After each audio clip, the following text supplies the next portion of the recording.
আসলে 27 এপ্রিল আমরা ওই লামডিং এর কাছাকাছি মানে পার্লারের কাছাকাছি হয়ে থাকা কি করে রে আমাদের 10 না আউটলাইন হয়ে থাকা ওয়াগন আউটলাইন হওয়াতে আমাদের ড্যামেজ দিছে, ট্র্যাক ড্যামেজ দিছে, লাইন ড্যামেজ দিছে। ফলে স্বাভাবিক হয়ে গেছে অলরেডি। প্যাসেঞ্জার ট্রেন অলরেডি কালকে অবশ্যই আগে বসছে। এখন প্যাসেঞ্জার ট্রেনে আওয়ার পরে নিয়ে অনুগার লাইট বুস ট্রেন আইব, তারপর আইব মিডিয়াম ট্রেন, তারপর আইব হেভি ট্রেন। আর লাইট ট্রেনে আয় পড়ছে, মিডিয়াম ট্রেনও আয় পড়ছে। আজকে রাত্রে মোস্ট প্রবলি হেভি ট্রেন 5 দিব। 5 দিনে কালকে আয় পড়বো ধর্মনগর। কালকে ধর্মনগর খালি করে রুট করে কালকে রাত্রে পরশুদিন সকালবেলায় সব নর্মাল, একদম টোটালি নর্মাল হয়ে যাবো।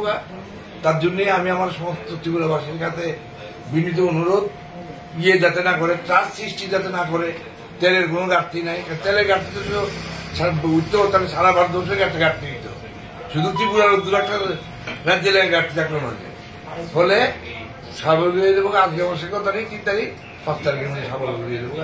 এই 2 দিন মানুষের একটু রিকোয়েস্ট করতেছি, কম চালান, কম করেন, যাতে সম্মান যায়। আবার যত খুশি তেল নেন, কোনো আপত্তি নেই, আমাদের কোনো আপত্তি নেই।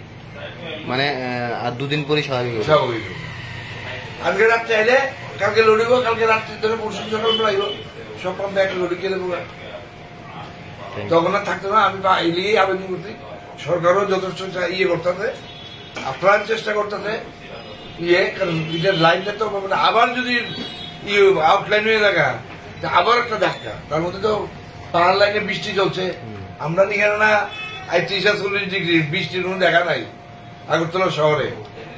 ওইখান দিয়ে তো প্রচন্ড বৃষ্টি চলছে, ফলে লাইনেও একটু ড্যামেজ হয়েছে। তো এটা কোনো ফ্যাক্টর না, 2 দিনের মধ্যে 2-3 দিনের মধ্যে।